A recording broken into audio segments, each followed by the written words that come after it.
السلام علیکم ورحمۃ اللہ وبرکاتہ جی۔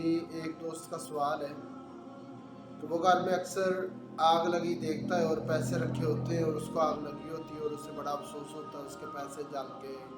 بعض کا حقیقتاً بھی ہوتا ہے اور بعض کا خواب میں اس طرح کی صورت ہوتی ہے کہ بندہ اپنے گھر میں مختلف جگہوں پر آگ لگی ہوئی دیکھتا ہے اور یا دیکھتا ہے کہ اس نے کسی جگہ پر اپنی اماؤنٹ پیسے یا قیمتی سامان رکھا تھا وہ جل گیا۔ تو ہم نے آگ پر بہت ساری ویڈیوز پڑھی ہیں اور مختلف اینگل سے ایک خوف دلانے والی چیز ہے، اور اللہ تبارک و تعالیٰ نے بھی بار بار قرآن پاک میں عذاب العلیمہ، دردناک عذاب یا عذاب السعیرہ، بڑھتا ہوا عذاب، اس طرح کی بہت ساری آیات ہیں جن میں اللہ نے آگ کے عذاب سے ڈرایا ہے۔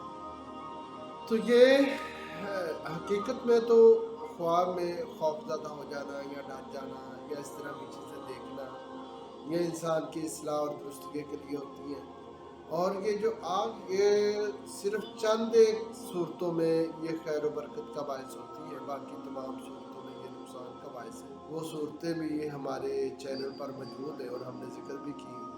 یہ آگ حضرت ابراہیم علیہ السلام کے لیے گلزار تھی کہ اس کو آگ کو خواب میں بندے نے دیکھا اور اس آگ نے بندے کا کوئی نقصان نہیں کیا۔ ہاں، جہاں یہ آگ نقصان کر رہی ہے، بال و متاع جلا رہی ہے، گھر کا سامان جلا رہی ہے، خواب میں بندہ خوف زدہ ہو رہا ہے، تو اس کو توبہ استغفار کرنی چاہیے، اللہ سے معافی تلافی کرنی چاہیے۔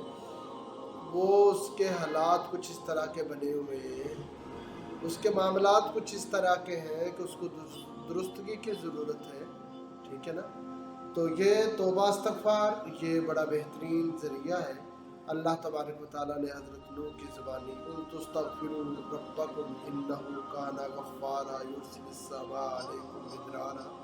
اللہ نے حضرت نوح کی زبانی اعلان کرایا تھا، نوح ان کو بتاؤ کہ تم استغفار کرو، تمہارے اوپر بارش نازل کریں گے، اور دیگر چیزیں آگے اللہ نے ذکر کی، یعنی توبہ استغفار کرنی چاہیے، پناہ مانگنی چاہیے، ٹھیک ہے؟ تو اللہ تبارک و تعالیٰ آپ کے معاملات کو آسان کرے، یہ پریشانی کا سبب ہے اور اس کا حل ہے توبہ استغفار۔ یہ نقصان کی طرف اشارہ ہو رہا ہے۔